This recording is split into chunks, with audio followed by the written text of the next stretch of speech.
നമ്മുടെ വീടിന്റെ മുറ്റത്ത് വന്ന് ഒരു ബോംബ് വീഴണം, അല്ലെങ്കിൽ നമ്മുടെ ബന്ധത്തിലുള്ള ഒരാൾ, നമുക്ക് വേണ്ടപ്പെട്ട ഒരാൾ യുദ്ധത്തിൽ മരിച്ചു പോകണം, അല്ലെങ്കിൽ നമ്മുടെ ഇപ്പം ഭാര്യമാരെ, അവരുടെ ഭർത്താക്കന്മാരൊക്കെ യുദ്ധത്തിന് ഒരു യോദ്ധാവായിട്ട് അല്ലെങ്കിൽ ഒരു സൈനികനായിട്ട് ഈ അതിർത്തി ഗ്രാമങ്ങളിൽ പോയി താമസിക്കണം. എങ്കിൽ മാത്രമേ ഒരു യുദ്ധത്തിന്റെ ഭീകരത എന്താണെന്ന് നമുക്ക് മനസ്സിലാക്കുവാൻ സാധിക്കുകയുള്ളൂ. നമ്മൾ പലപ്പോഴും ചിന്തിക്കുന്ന ഒരു കേസാണ്, ഒരു രാജ്യം വേറൊരു രാജ്യമായിട്ട് യുദ്ധമുണ്ടാകുമ്പോൾ അത് എന്തെങ്കിലും അതിർത്തി റിലേറ്റഡ് ആണെങ്കിൽ നമുക്ക് പറഞ്ഞ് സംസാരിച്ച് അത് ഒഴിവാക്കി നിർത്താം.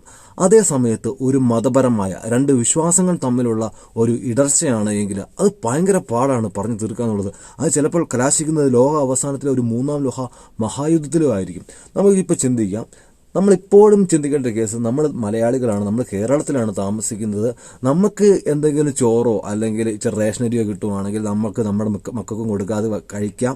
നമുക്ക് എന്തെങ്കിലും ജോലി ഉണ്ടെങ്കിൽ നമുക്ക് ചെയ്ത് കുറച്ച് പൈസ ഉണ്ടാക്കാം, നമുക്ക് മാന്യമായിട്ട് ജീവിക്കാം. അങ്ങോട്ടും ഇങ്ങോട്ടും അല്ലലില്ലാതെ സത്യസന്ധമായ കാര്യങ്ങൾ മുൻപോട്ട് കണ്ട് ഓരോരോ കാര്യങ്ങൾ ചെയ്ത് തീർത്ത് ഭാവി തലമുറയ്ക്ക് വേണ്ടി നമുക്ക് ജീവിക്കാം. നമ്മുടെ ജീവിതത്തിൽ വരുന്ന കുറച്ച് അന്ധമായ വിശ്വാസങ്ങൾ എന്ന് പറഞ്ഞു കഴിഞ്ഞാൽ മറ്റുള്ളവർക്ക് ഇടർച്ച ഉണ്ടാകുന്ന രീതിയിൽ നമ്മൾ ജീവിക്കാതിരിക്കുക എന്നതുള്ളതാണ് പരമപ്രധാനമായ കാര്യം. അങ്ങനെ ഒരു മതം പഠിപ്പിക്കുന്നുണ്ടെങ്കിൽ നമ്മൾ മനസ്സിലാക്കണം, മനുഷ്യൻ എന്ന് പറയുന്നത് മറ്റൊരു ആളെ എപ്പോഴും നമ്മുടെ ജീവിതമാണെങ്കിൽ ശരി, തുടക്കം മുതലേ ആണെങ്കിൽ ശരി, മക്കൾ, മാതാപിതാക്കളെ, അപ്പം ഈ മാതാപിതാക്കൾ എന്ന് പറയുമ്പോൾ പ്രായമായ മാതാപിതാക്കളെ വരെ ഞാൻ ഇൻക്ലൂഡ് ചെയ്തിട്ടുണ്ട്. ഓരോരുത്തരും മറ്റൊന്നിനെ ആശ്രയിച്ച് മാത്രമാണ് ജീവിക്കുന്നത്. നമ്മളെപ്പോഴും ചിന്തിക്കുക, നമ്മൾ എന്തെങ്കിലും ചെയ്തെങ്കിൽ മാത്രമേ ഔട്ട്പുട്ട് ഉണ്ടാകുകയുള്ളൂ.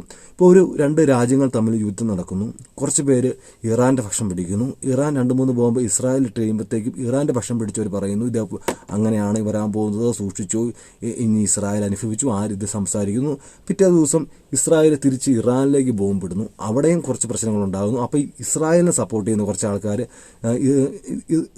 ഇറാനെ എതിർത്ത് പറയുന്നു, ഇസ്രായേലിനെ സപ്പോർട്ട് ചെയ്ത് പറഞ്ഞു നിങ്ങൾ അനുഭവിച്ചു, അങ്ങനെയാണ് ഇങ്ങനെയാണ് പല കാര്യങ്ങൾ പറയുന്നു. നമ്മളെപ്പോഴും ചിന്തിക്കേണ്ട ഒരു കാര്യം എന്താണെന്ന് വെച്ചാൽ, നമ്മൾ ഇവിടെ കിടന്ന് #, പട്ടുമത്തേലെ #, യുദ്ധം ഉണ്ടാകട്ടെ, അവിടെ തീർക്കണം, ഇവിടെ തീർക്കണം, ചില വാർത്താമാധ്യമങ്ങൾ, ഈ വാർത്താമാധ്യമങ്ങളാണ് ഇതിനെ ഭയങ്കരമായിട്ട് ഊതി വീർപ്പിക്കുന്നത്.